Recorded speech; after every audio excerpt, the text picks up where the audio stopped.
Le centre d'abord, je vous corrige, existait avant 2017, mais c'est vrai qu'on a remonté de niveau et le président de la FIFA est venu inaugurer notamment cet hôtel-là en 2017. Sinon, on travaille dans ce centre depuis notre arrivée déjà. Le centre était construit avant que nous arrivions, mais il n'était pas viable. Donc nous avons viabilisé ce centre-là à partir de notre arrivée, effectivement. Ce centre, nous l'avons conçu un peu dans l'esprit, en pensant à ce que les Français ont fait pour faire évoluer leur football, en créant Clairefontaine, comme on l'appelle. La France est partie, tout le football français est parti de Clairefontaine, qui permettait de faire les regroupements et les perfectionnements de leur équipe nationale, mais qui a été l'embryon même de la création des écoles de football.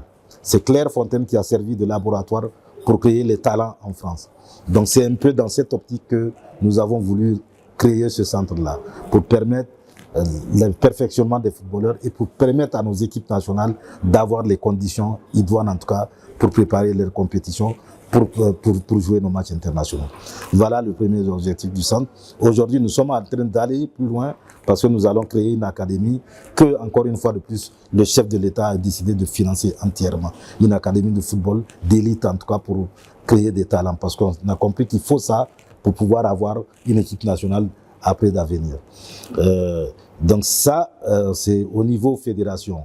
Ce centre permet donc à nos équipes nationales de faire des mises au vert dans des conditions remarquables, mais les clubs aussi profitent de ce centre-là. Tous les clubs de l'élite et notamment nos clubs qui sont engagés en compétition africaine.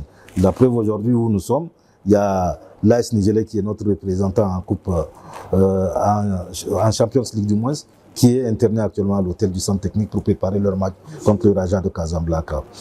Mieux, ce centre aujourd'hui sert de référence nationale parce qu'aujourd'hui, toutes les fédérations nationales de sport, que ce soit du basket, que ce soit du judo, que ce soit l'athlétisme, le taekwondo, tous font leur mise au vert ici. Quand on prépare nos athlètes olympiques, c'est souvent ici qu'on fait, ils font leur préparation et leur mise au vert. Alphaga, avant de prendre sa médaille, a été interné dans ce centre-là, a fait ses dernières préparations. Donc ce centre a une vocation nationale, c'est pour ça que nous essayons de créer toutes les catégories, une piscine, on va faire les sports de main aussi. Pour les autres choses, un dojo sera fait en dessous des gradins que vous êtes en train de voir en construction. On veut le faire en tout cas un complexe sportif digne de ce nom.